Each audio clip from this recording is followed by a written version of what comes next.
So, in Farm Together 2, if we hold down tab, we can have a look at our inventory. The devs are working hard updating this game. They're adding new features in, they're fixing a lot of bugs and stuff, and you'll now see these inventory bars. You can have this always on, but I personally think is a little bit intrusive, because if I'll switch it on to show you guys exactly what I'm talking about. On-screen inventory, it chucks these like 18 bars at the bottom that show you your inventory, and it always puts the ones here that are like closest to being full. I think they should remove 2 of those rows, just have 6 at the bottom of your most full up inventory, but it's personal preference. I think it just takes up too much of your screen. But if we turn that back off, when it comes to your inventory, you are quite limited on what you've got. You'll see I've got 430 eggplant, 385 wheat, 325 lettuce, and then for an example, I've got 185 tomatoes. If we go to the town, it's very, very expensive to upgrade your warehouse, and your warehouse is what increases the capacity of every single one of your products. So if we have a look here,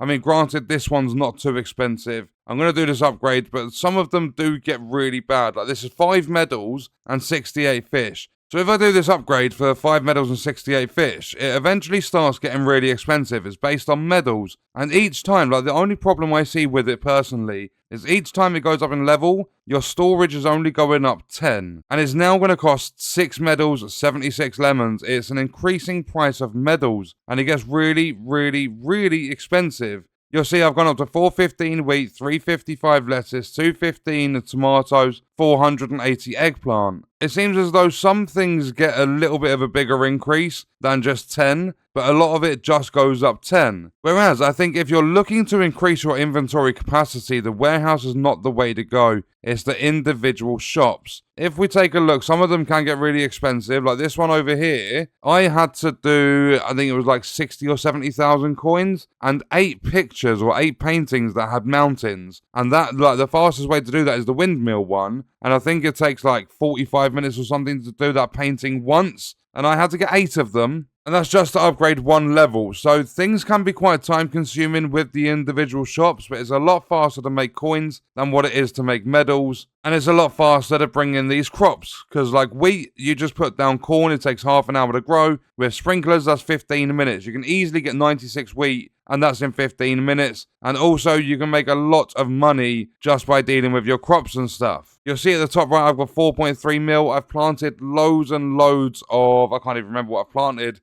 Oh, that's right, I've got loads and loads of pumpkin and albino eggplant. If I go to the shop, I can show you quick. So if we find the 2 albino eggplant, I currently have 1,323 planted. And pumpkin, I've got 846 planted. So I've made a lot of money with these. But you can make a lot of money with the smaller crops. I've done videos on how to make money fast in the game. But when it comes to the individual shops and upgrading their capacities, they're also going to increase by 20. If we quickly go back to the town, I can show you. If we just come over to here, if we go to the upgrade section, it's going to put these from 180 to 200. I can actually do this one right now. So pay attention to, we'll have a look at eggplants 480, lettuce is 355. We do this upgrade, and it goes from 480 and 355 up to 500 and 375. So we've got a bigger increase at a much lower cost. So I think if you're looking to increase your inventory capacity, go to each of the individual shops and only do the warehouse if you need a global upgrade. The warehouse is something that shouldn't be upgraded too often. I think you really should focus on these. The developers could possibly make a change. It'd be nice to see, even if they just doubled it so your inventory went up 20 with each warehouse upgrade rather than 10. But another thing I would like to see, they did it in the first game, I don't know why they haven't done it in this one. If we run over here quickly, you're going to see a big red barn that's placed on the path. In the first game, that increased your storage capacity. It gave you a bigger inventory, whereas because they've got the town in this one, they've got the warehouse, they haven't done it with the big barns. The barns are simply just decoration. They do absolutely nothing to your inventory. So I think if they could implement a way to have the barns increase your inventory, upgrade the warehouse so that it does 20 of your inventory instead of 10, and also make it take a few levels to increase the medal cost instead of doing it every level or even every other level. Just make it take a little bit longer to increase how many medals. I think that's probably going to be the sweet spot. But if you're looking to increase your inventory capacity and do it at the fastest rate possible, I would definitely go around improving the level of the individual shops. because they do double the inventory increase, they're a lot cheaper, so it's going to be better overall. That's exactly how to get more inventory capacity when it comes to playing Farm Together 2, and what we're going to do is leave that video there. Let me know your thoughts and stuff about this topic in the comments, and I'll see you guys in the next one. I hope you enjoyed it, I hope the video helped you out. Thank you for watching.